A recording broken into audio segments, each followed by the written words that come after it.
పేద విద్యార్థులకు నాణ్యమైన విద్యాబోధన అందించేందుకు ఏర్పాటు చేసిన గురుకుల పాఠశాలల వ్యవస్థను నిర్వీర్యం చేసేందుకు కాంగ్రెస్ పార్టీ ప్రభుత్వం కంకణం కట్టుకుందని బీఆర్ఎస్ పార్టీ మాజీ మంత్రి కొప్పుల ఈశ్వర్ ఆరోపించారు. సీఎం రేవంత్ రెడ్డి గతంలోనే గురుకులాలపై ఒక రకమైన తప్పుడు ప్రచారం చేశారని మండిపడ్డారు. బీఆర్ఎస్ తలపెట్టిన గురుకులాల బాట కార్యక్రమంలో భాగంగా పెద్దపల్లి జిల్లా ధర్మారం మండలానికి వెళ్తున్న ఆయనను కరీంనగర్ రూరల్ మండలం నగునూరు ప్రతిమ ఆసుపత్రి వద్ద పోలీసులు అడ్డుకున్నారు. రాష్ట్రంలో నిర్బంధ పాలన కొనసాగుతుందని, పేద విద్యార్థులకు నాణ్యమైన భోజనంతో పాటు ఉన్నతమైన విద్యను అందించే వరకు బీఆర్ఎస్ పార్టీ పోరాటం చేస్తుందని స్పష్టం చేశారు.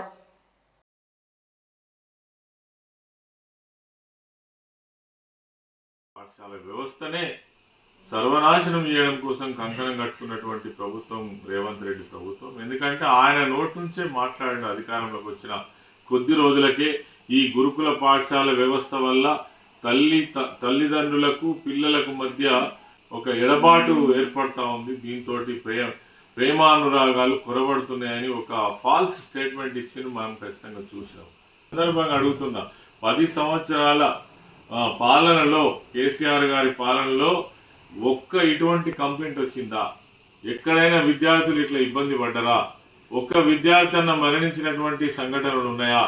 మరి ఈరోజు 11 నెలల్లోనే మరి విద్యార్థుల యొక్క భవిష్యత్తును మీరు ఆటలాడుతున్నారు. వాళ్ళ భవిష్యత్తు మరి ఈరోజు ఈ వ్యవస్థనే నిర్మూలన చేయాలనేటువంటి ఆలోచనతోటి ప్రభుత్వం ఉన్నట్టుగా కనబడతా ఉన్నది.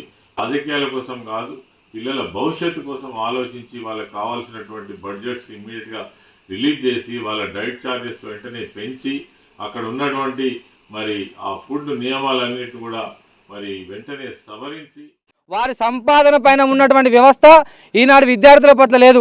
ఈ కాంగ్రెస్ గవర్నమెంట్ వచ్చి సుమారు 11 నెలలు గడిచినా కానీ ఇక ఒక డెవలప్మెంట్ లేకుండా విద్యా వ్యవస్థ మొత్తం కుంటుపడిపోయింది. ఎందుకు అంటే విద్యా వ్యవస్థలో ఉన్నటువంటి అమౌంట్ను మొత్తం కాజేయాలనే పద్ధతిలో ఈ రేవంత్ రెడ్డి వ్యవహరిస్తూ ఉన్నారు. అతని సంపాదన ఉన్నటువంటి ఆశ ఈ విద్యార్థులకు బాగుపడాలి, విద్యార్థులను భావి పౌరులను చేయాలని చెప్పేసి లేదు. ఈనాడు సుమారుగా ఈ తెలంగాణ రాష్ట్రంలో 52 మంది విద్యార్థులు చనిపోతే ఎక్కడ కూడా పరామర్శించిన దాఖలాలు లేవు. ఈనాడు మా సంక్షేమ శాఖ మంత్రివర్యులు ఇక్కడ ఉన్నటువంటి మల్లాపూర్లో ఉన్నటువంటి గురుకుల పాఠశాల సందర్శించాలని సంకల్పిస్తే ఈ పోలీస్ వ్యవస్థను అడ్డం పెట్టుకొని ఈశ్వరన్నని ఈనాడు గృహ నిర్బంధం చేయడం జరిగింది. ఇక్కడికి వచ్చి మేము సందర్శిస్తామని చెప్పేసి మా ప్రిన్సిపల్ మేడంని మేము సంప్రదిస్తే ప్రిన్సిపల్ మేడం ఏమంటారంటే, మీరు ప్రిన్సిపల్ సెక్రటరీకి సంబంధించిన లెటర్ తీసుకురండి, మేము సందర్శించడానికి మేము పర్మిషన్ ఇస్తామంటారు.